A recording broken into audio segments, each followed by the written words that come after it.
Ron. Here. Why didn't you say it the first time I said Ron? Because it's pronounced Aaron. You done messed up, Ron. Good morning, everyone, all you beautiful SPs out there. Hope you're having a fantastic Saturday here in Clearwater, Florida. It is overcast and pouring rain, just the way I like it. Guys, I want to begin. If you're watching this video on my channel and you have no idea what the title means, just skip this video. This video is not for you. If you already know what I'm talking about and you're here to watch it, then this video is for you. If you don't bother.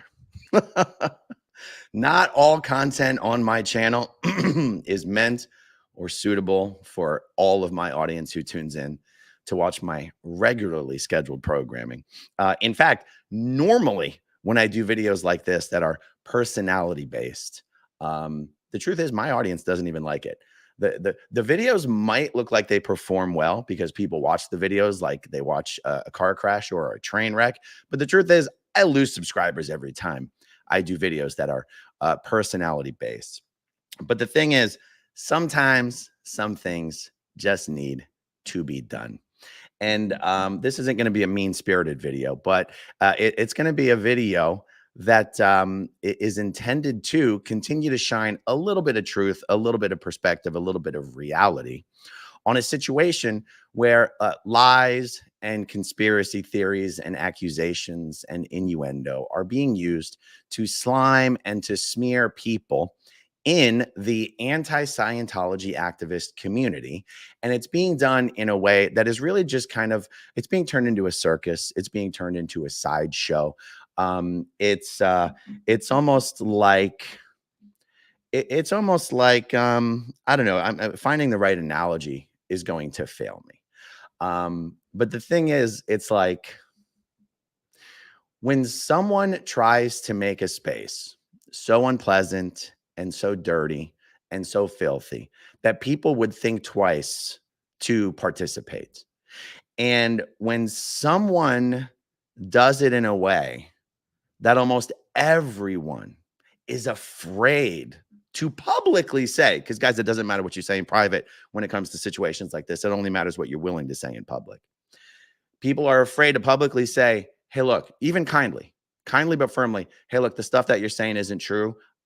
Please leave my name out of your mouth. Don't drag me into your BS that you're saying about other people. When the people who are directly involved are afraid to call it out, it just becomes one of those situations where it's like, if the biggest creators in the space won't call it out, then who will? So I've already called this out one or two times over the last week. And now a couple nights ago, StreetsLA called it out as well. And I'm sure most of the people who are listening to the conspiracy theories and the lies and the drama actually have no idea that Streets took a position on this and commented on it. And the person who is spreading the lies and the conspiracy theory and the drama and the innuendo would never willingly let his audience know that StreetsLA weighed in on it and that StreetsLA called BS on all of this nonsense. Because whereas the person in question, well, I mean, I put his name in the title, DOA, Scott. Whereas he likes doing all the drama. For him, it's all entertainment. For him, it's all bread and circus and everything. Something tells me he wouldn't actually feel the same about someone like Streets. Something tells me he wouldn't do multi-hour live streams trying to tell his audience what a lying POS grifter Streets is. And he wouldn't do hours of live streaming to his audience trying to convince his audience that somehow Streets is just ignorant and ill-informed and being manipulated and lied to and doesn't know what he's talking about and is just secretly enabling people who are trying to torpedo the anti-Scientology protest movement. So this is why I wanted to show you. We're obviously talking about the one and only StreetsLA, William Good, the Godfather, the Goodfather Scientology audit. And the thing is, you know, people in the anti-Scientology protest community, rightfully so, look up to William as a model of a way to protest, whether you're talking about terms of bravery. I mean, the guy's just got, you know, giant balls of steel in his interactions, not only with Scientology goons, but with police officers, but also in his restraint. William knows where the line is. He knows the laws and he operates within them. He respects rules. And ironically, in all of this time, you've got you know, I think it's notable that in the whole year of Scientology protesting, William, despite his admittedly in-your-face and aggressive style, never once been arrested. Never once been arrested for crossing the line. It is interesting. And it's also another reason why his advice and his perspective on this is very important. Okay, so the video that I'm going to, the video that William did is the most recent live stream on his channel called Helping Danny. I have taken an excerpt of it and I have edited it for easy consumption, just so that nobody, if anyone, just so that anyone can check for themselves that I have not edited this clip to alter the meaning of it in any way, shape, or form. I have included the link to the original video in the description below, including the timestamp where my clip comes from. My clip started out as a 20-minute clip. I've edited it down into approximately an 11-minute clip, but you guys can check it out for yourself. By the way, I don't want to bury the lead because one of the reasons we're even having this conversation has to do with things that have occurred with respect to Danny's legal affairs and Danny's restraining order. If you guys don't know who Danny is, this isn't the video for you. That's okay. Skip it. Watch my next video. But because we're talking about something that relates to Danny, and because we're talking about something that relates to his legal affairs and the guy who's been funding his legal representation, who is 86 GOP, I do want to show you, and I have a link to this in the description down below as well, the fundraiser that was started to pay for the retainer so that Danny can have the same expert representation that Streets has. The fundraiser is almost at its goal. The retainer is $10,000. In StreetsLA's video, he specifically comments on why that is the, hold on a second. Give me 1 second here.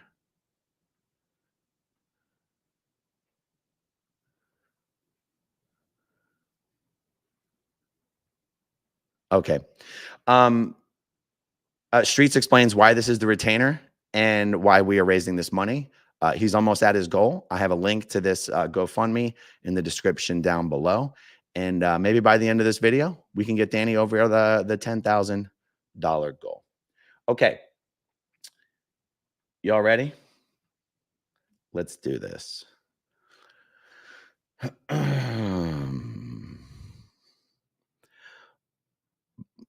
By the way, Streets did film this section of his video in the dark at night in his car. So you cannot see his face for most of the video, which is why I took a screenshot of his face and put it over to the side of the clip so people aren't confused as to what is going on. Okay, let me see. Am I at the beginning? Let's do it. Well, then this part was the best. They came out in a meeting, and the offer was that Danny has to stay 100 yards away, one way, which basically means that's a restraining order. Danny was going to basically plead guilty. That was the offer. And this lawyer was like, the lawyer was overwhelmed.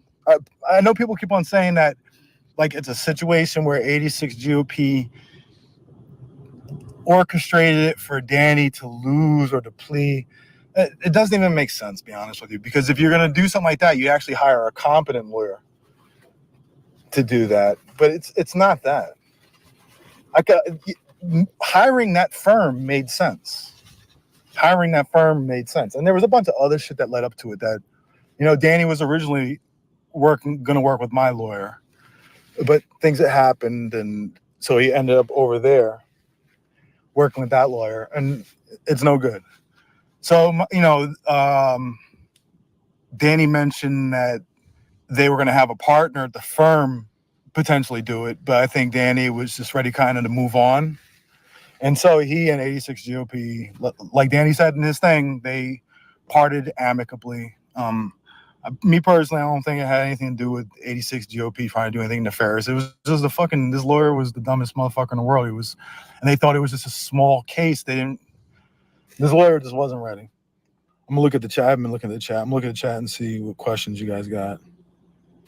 I'm not knocking 86 GOP for anything. I'll be honest with you. I don't understand how they did anything wrong by giving money to. I don't see. He paid for his lawyer. He didn't get a good one. The lawyer he had today wasn't a good one, but he did pay $6,000 for it. I mean, And I'm gonna let you know right now. And I personally, because once Danny said he was done, he wanted to go elsewhere. I talked to Danny about, how we're going to get, I said, is 86 GOP going to pay for the next lawyer? I think Danny said, I don't know. I asked Aaron, if you're in communication with him, can you ask him, are you going to pay for this lawyer? If not, I'm going to put together a YouTube, or ask Danny to put together a YouTube. And that's when Danny told me that he had talked to 86 GOP and decided to part ways amicably. So that's where it's at. I stick to facts on things, guys. I'm not doing anything but sticking to facts. I swear, I'm not going by conspiracy theories and stuff. That's not how I operate. The guy gave $6,000 to get a lawyer, and it wasn't a good lawyer. I don't feel, and Danny said he doesn't feel that it was like, 86 GOP did anything wrong. So I don't understand why we're going to knock him for that. So let me just point out here, just real quick. So you've got Danny, who's the one whose lawyers were being paid for by 86 GOP. You've got Danny saying that 86 GOP hasn't done anything wrong and isn't some sort of a bad actor. You've got Streets telling you how he feels about it and verifying that Danny doesn't even feel this way. And yet you've got DOA, who continues to run a very public campaign, constantly lying to all of his viewers about how a guy who has been one of the biggest supporters of a large number of people in the protest movement. It's not just DOA saying he doesn't like 86 GOP. He's trying to convince people that 86 GOP is somehow some sort of an agent working on behalf of Scientology's interests, speaking for Danny, saying crazy things like 86 GOP specifically hired this lawyer to torpedo Danny and get Danny deported. These things are pure lies. Everything DOA is saying about this, you guys should just go ask Danny. And the thing is, I know many of you have asked Danny, and Danny has said in his streams that these things are not true, but DOA keeps saying them anyway. So, all right, let's keep going. What did he do wrong? If Danny doesn't feel he did anything wrong, why do you? And Danny participated in choosing this firm too. He told me, he said, we decided. Yes, what's his name recommended it, and he said because they had that history. And I believe 86 GOP told that to my lawyer, that he was choosing that one because they do have a history with Scientology. And I get that. My whole thing is, this isn't about Scientology. This is a restraining order case. Now that is a very interesting point that until Street said it had not actually occurred to me, which is that it is very easy to think or believe that because a lawyer or a law firm has a history of representing clients against Scientology, that somehow they have some extra level of experience or knowledge base that allows them to do a better job. And the truth is, when it comes to something like a restraining order, it's interesting to think that it's totally irrelevant. Now, there's a guy, I think it was the Restorff case, that was being charged, was either being sued by Scientology or even criminally charged for vandalizing some of the property on L. Ron Hubbard Way. And this law firm represented that former Scientologist, that former Sea Org member, in that case. Again, I can't remember if it was just a civil lawsuit or if it was actually a criminal action. And it's interesting to know the way the law firm that ended up being hired to represent Danny was selected is they basically found the last case where someone needed to be represented against Scientology on L. Ron Hubbard Way, and that firm was hired. When Street says, when it comes to fighting restraining orders, that's actually completely irrelevant. And I think that's a very interesting and valid point. But it doesn't, just because you have a history going up against Scientology, it means nothing. Restraining orders are restraining orders. You know the rules, and can you argue them? My lawyer is very good at that. So, but yeah, I don't see anything nefarious. I don't feel like, like I said, I've been posting a lot of older videos, and I did it for a reason. I did it because I want to remind people to be inviting, to try to get people, when people would show up, instead of acting like, hey, that person's a plant or something. Sometimes people watch on live stream, right? Why wouldn't they want to watch it live? People have done that. Most of the crowds be out there just to watch. People would ride their bikes from Venice. People would fly from New Jersey just to come out there and watch it, because it's sort of entertaining, and to see it in person is cool. And if somebody shows up and you're saying, oh, you're a plant, oh, that person's suspicion, being standoffish, that's not helpful. I've always said, when we were at the test center, I said, it's got to be a place that people can bring their kids, that you can have families there. And everybody had a good time and had fun. But when it becomes a point where you're just like, oh, that person's a plant who shows up, come on, man. That's not, I've always said, what are some of the basic rules, right? With protesting. Basic rules of protesting, right? You really want to bring the community along, right? You want to make sure that you have the target that you're protesting, but everything that's surrounding, whether it's neighborhoods or the businesses, you really want to win them over, right? You want to try to bring them along as best as possible. Secondly, you're going to be defined by your worst elements. Sometimes you have to have rules, and sometimes somebody has to take charge. And what I mean by that is, that doesn't mean rooting out bad actors.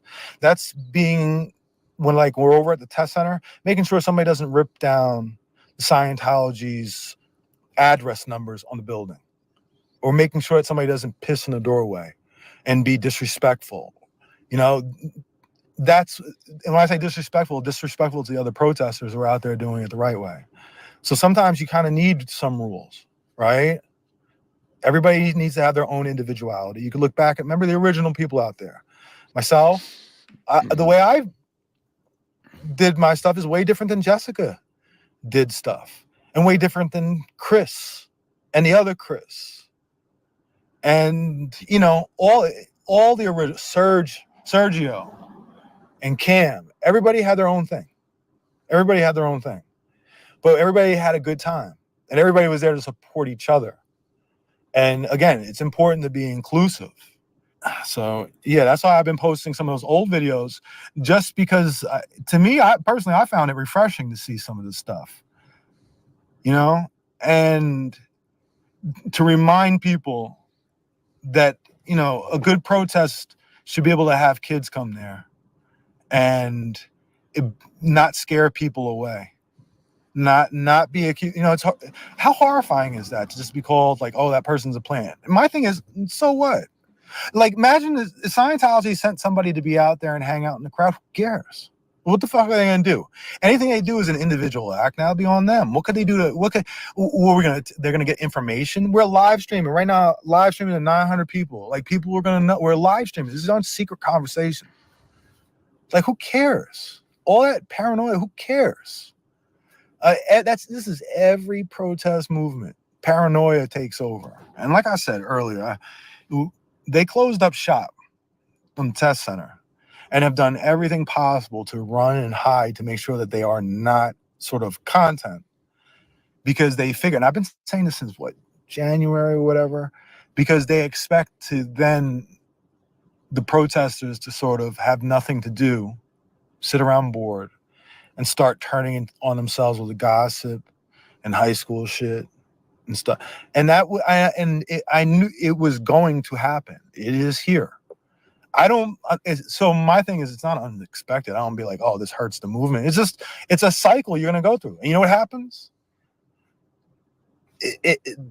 Some people will just burn themselves out and they go away, and people that are truly about it stay, and it regenerates itself in a healthier way. This is just part of the season. We are in toxic season.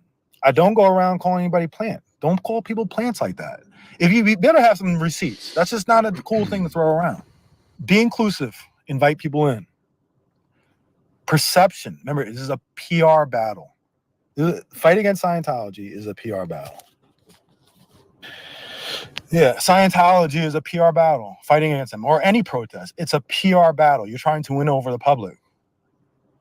but you want to bring people along. You want to make sure that the public doesn't look at you like you're crazy, right? I mean, I say that as a person who screams at robots, but they fucking deserve it too. And everybody's on my side on that too. They all know robots deserve it. But with that having said, I mean, come on now. Be constructive, think of new things. But yeah, no, that's another thing. I want to help. Wait, what is it at now? I was looking at it earlier. Help Danny raise the money to get to what he needs. Last time I checked, it was like 4,700 already. I was like, damn. 5,425 in just a few hours. That's where I took the screen grab of his face from. Hours, like 5 hours. That's pretty fucking good. So, I mean, to also remember something, who Danny is. And Leah, all right? It's sort of a team. I know you guys watching at home and stuff, but I don't know how things come across on stream. Danny and Leah are the two nicest people you'll ever meet. They're always there for everybody else. Leah comes there always with a smile on her face, no matter what the situation. Even when she's hurting inside, like Danny's in jail and she doesn't go home and she spends the whole night out there. And she's always there.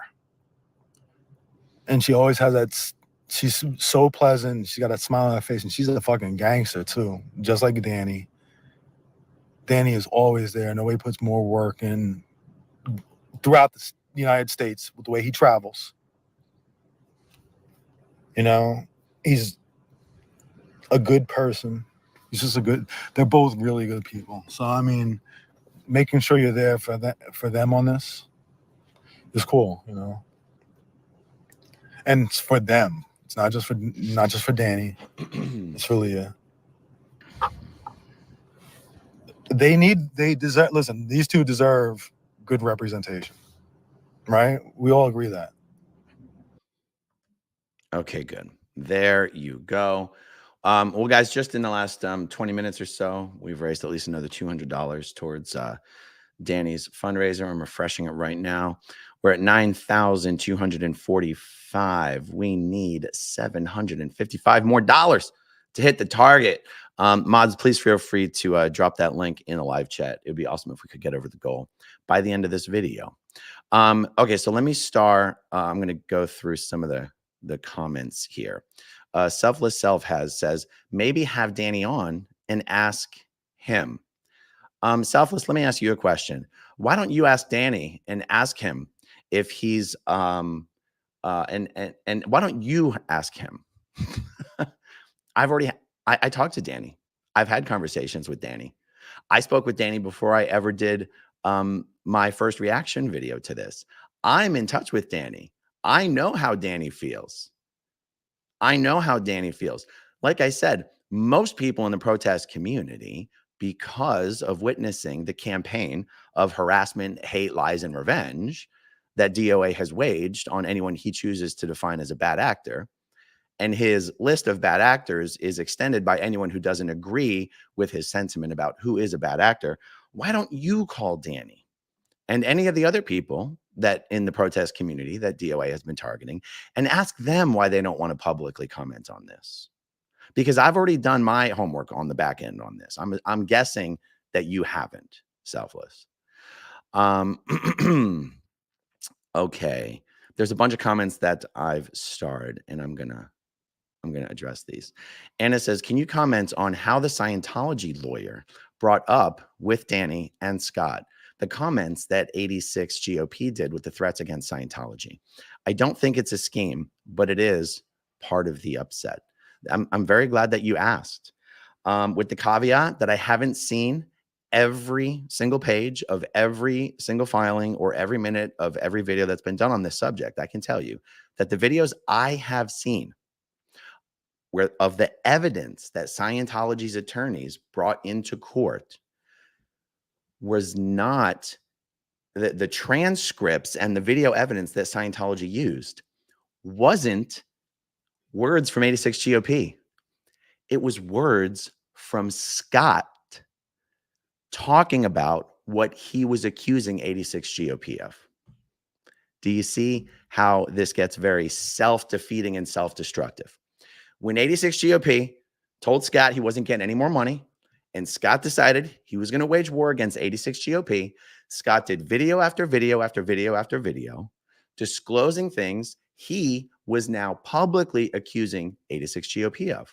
Scientology then took the transcripts of Scott's videos and Scott's words to use Scott's words, his own words, as the evidence of the things he was accusing 86 GOP of.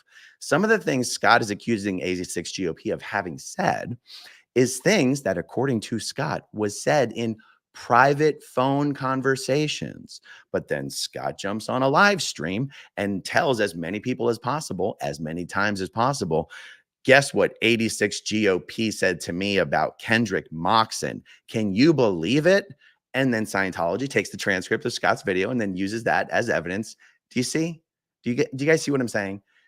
When Scott decided to wage war against 86 GOP, he was just trying to burn the whole thing down because he wasn't going to get any more money. Now, I know the question is, oh my God, are you saying this because 86 GOP funds you? Guys, you can see my super chats, right? You can see the super chats of the protesters. You can see that the way 86 GOP was supporting protesters was to give them a lot of super chats. Have you guys seen 86 GOP super chatting in my live streams in the last 3, 4, 5, 6 months? You haven't. Maybe once. And I know you guys won't know like how the back end stuff works on YouTube, but I can tell you this. YouTube has some fantastic revenue analytics. My super chat revenue is 6.7% of my total YouTube revenue. It does not matter how many super chats someone is sending me. It does not give them influence over me as a content creator. So I just wanted to say that. All right, let's see. Anna says, Aaron, can you address the meth thing? Sure. Scotty has said on a bajillion of his videos that prior to his manic paranoia breakdown that he himself admits led him to the point of thinking that his own ex-Sea Org second-gen Scientology girlfriend was a Russian spy sent in to destroy the encampment, him, and the protest movement, that someone sent him an unidentified bag of powder. He's the one who said that. At first, he said he just threw it away. And then someone called him out on a live stream that he actually had some of it. And he had to admit that. He said, yes, I tested it to see what it was. Well, I'm sorry. His behavior from that point on does not, to me, indicate someone who just tried a little bit of the meth and then threw the rest away. Okay. I've seen Scott say, and you know, some of his supporters, it was all because of lack of sleep. When's the last time you didn't get enough sleep for 3 or 4 days and you thought that your current girlfriend, your ex Sea Org second gen girlfriend was a Russian spy sent in to destroy you? Are we going to say this is because of lack of sleep? Are we going to acknowledge that this was a paranoia spiral induced by a little bit of a meth binge? I'm not saying Scott's addicted to anything. I'm not saying he's even a regular user of anything. In fact, I'm guessing if you're not a regular user of something, you're more likely to spiral based on, you know, like ask Scott about it, guys. Ask Scott why first he claimed he didn't try any of it and he had no idea what the suspicious powder substance was. And then when someone called him out on a live stream for actually having some of it, he had to sort of reluctantly and embarrassingly admit that he had, but he threw the rest of it away. Sure you did. So that's addressing the meth thing. Marizy dates. What about 86 saying that he was going to kill the lawyer's wife, etc.? oh, now it's killing the lawyer's wife. You see, it just keeps growing. What I've heard Scott say is that on a phone call, 86 GOP, they were talking about something that happened in the hearing, something that happened with representation. Kendrick Moxon is obviously the one representing the other side of the restraining order proceedings. And all I've heard Scott say in a video is that 86 said, oh man, I want to kill Moxon. That's like the most normal thing anybody could say. And nobody in the world would have even known that he said that if Scott hadn't tried to use that as a story to his audience of how somehow 86 GOP was trying to set everyone up and, you know, send people to jail and sabotage proceedings and all this kind of stuff. Let's see. Cult Watcher says Danny and Leah both said that the lawyer was bad and was sucking up to Moxon. Guys, literally everyone involved has said the lawyer was bad. I've said it. Danny said it. Streets has said it. 86 GOP has said it. Here's the difference. There's a difference between hiring a firm because you think they're prepared for it because they've already represented someone against Scientology before. Hiring that firm and the lawyer assigned to the case isn't great. There's a difference between that and what Scott is saying. Scott is saying 86 GOP intentionally hired a firm who was working for 86 GOP, not for Danny.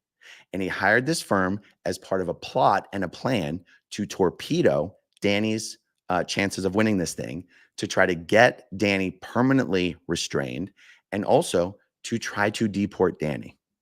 Scott has literally said, he even said it this morning, Scott has literally said that Danny's attorney was threatening Danny with deportation. Guys, this is pure insanity. This is pure insanity. Even Danny says his immigration status isn't even like a thing.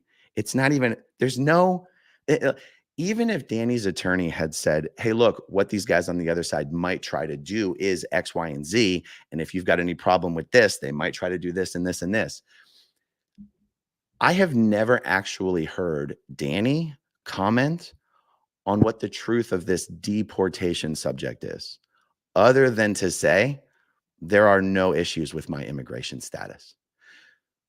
Okay, there's a difference between hiring an attorney who does a bad job and then saying that the person who paid for that attorney is a part of some conspiratorial plot to throw the protesters in jail, get the protesters restrained, and to get them deported from the country. It would be like someone saying, there's an incident that I've discussed on my channel where me and Leah Remini had a contentious conversation with Scientologist Eva Mahoney and Scientology agent Reverend Skip LaRue. We had this contentious conversation outside the hallway of the courtroom on Danny Masterson's second trial. This conversation occurred well after the jurors had been dismissed, but unbeknownst to us, they had not all gone down the elevator yet. Because this conversation got contentious, Danny Masterson's attorneys tried to move for a mistrial. By the way, Danny Masterson's attorneys tried to move for a mistrial like 10 times. They'll move for a mistrial if someone made a loud noise in the courtroom. I'm exaggerating, obviously. But so it would be like saying that because of the contentious conversation that occurred in the hallway outside the courtroom, I was actually secretly working with Danny Masterson's attorneys to get the case thrown out. That is what Scott is doing to 86 GOP. Because 86 GOP paid for the attorney and because the attorney did a bad job, 86 GOP is intentionally trying to torpedo Danny and get him kicked out. It's absolutely ridiculous. And that's why I wanted to play you Streets' thoughts on this. Okay, who's your girl? My question is, did you talk to Streets about doing this stream? He always states that he doesn't do drama. It seems to me he's being put in the middle of this crap. So I've spoken to Streets a lot. In fact, my conversations with Streets on this subject is why Streets felt it was important enough to actually comment on his thoughts on this in a video. I just know that due to the fact that the overlap between channels is not 100%, and due to the fact that there's only so many hours in a day, there's a lot of people in Scott's audience who have no idea that Street has given his opinion on this. And that's why I'm doing this video. Okay. Yeah, Ramble. Lawyers throw everything at the wall to see what sticks. It doesn't mean it can be used against Danny. It has nothing to do with him. And that is the point that Streets has made over and over again, not only in his own video, but also in private conversations with me. It doesn't matter how Scientology is trying to use certain people and certain words and certain conversations against people. It doesn't mean it's legally admissible, and it doesn't mean it's going to work.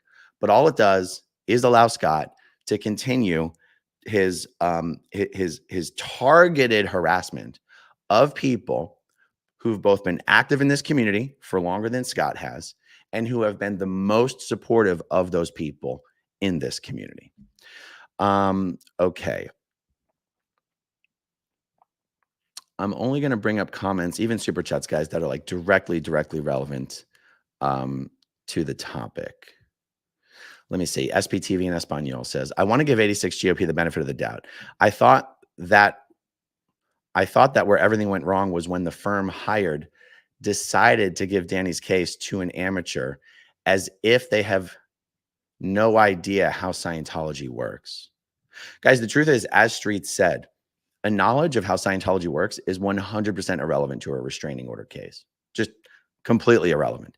And to say that where everything went wrong is, the lawyer was no good, that's fine if you feel that way. It doesn't mean the guy who paid for the lawyer is a bad actor. Okay, let me see here. All right, I got a couple bullet points to hit.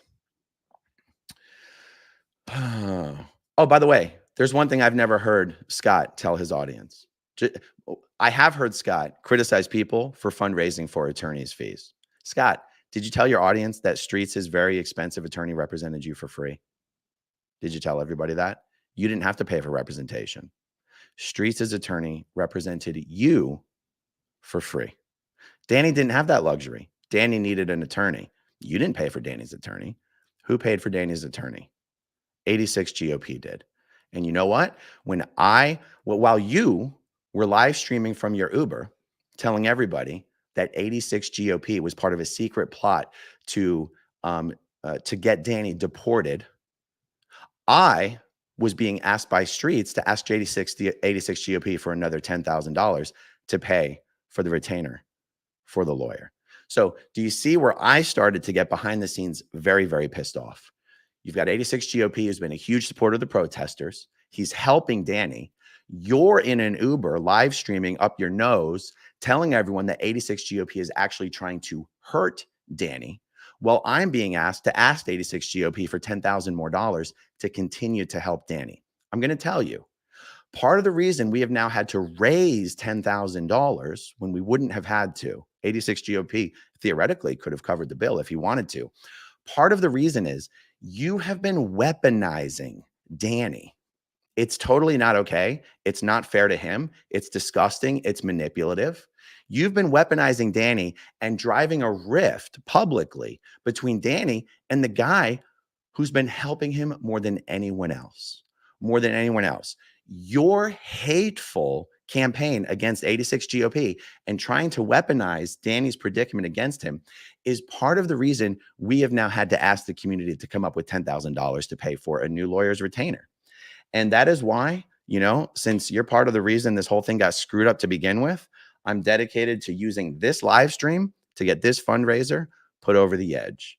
Since we've been here, we've raised almost $500 more. We only need $472 more to hit the goal. Don't believe me, guys, when I tell you I'm not good at math. I'm actually pretty good at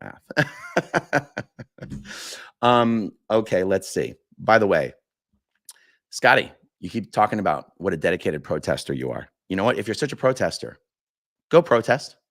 Your restraining order prevents you from going to a couple locations in Hollywood. Did you know there's like 10 other Scientology locations in Los Angeles that you could go protest at? Did you know that? Your restraining order doesn't prevent you from protesting outside of all Scientology locations. Ever since you were served with your restraining order, ever since, it's been over 3 weeks now, all you've done is live streams throwing massive hate at other people in this community. Let me tell you something. I don't know Becky in real life. I've never met her. I've never even spoken to her. She has been supporting this SPTV community as a viewer, as a fan, as a supporter, as a member of the live chat community longer than you've been protesting.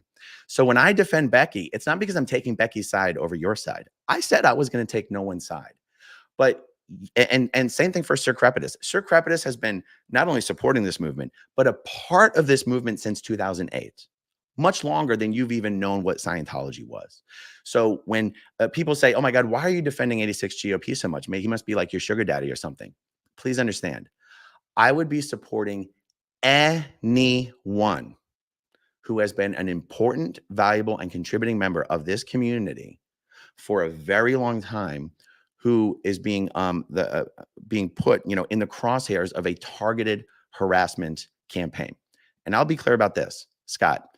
You're free to hate or distrust anyone you want. You're free to say that to anyone privately.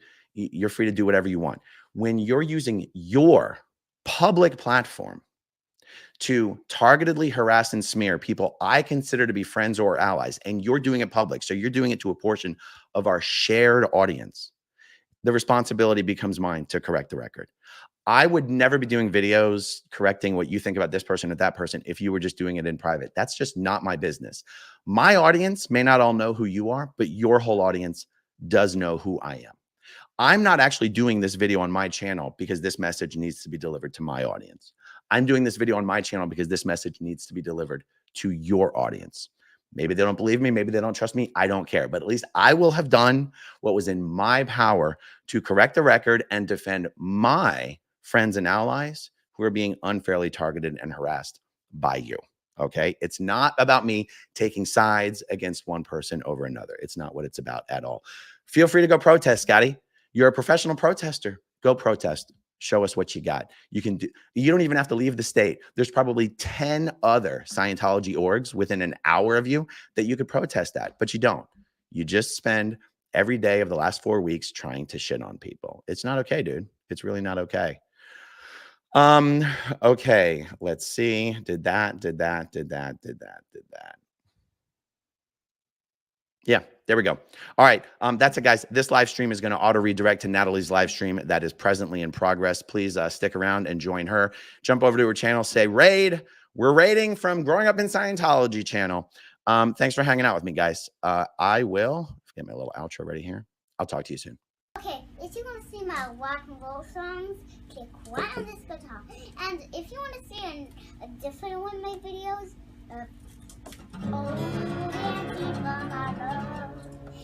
then you could click right inside here. If you have subscribed or not,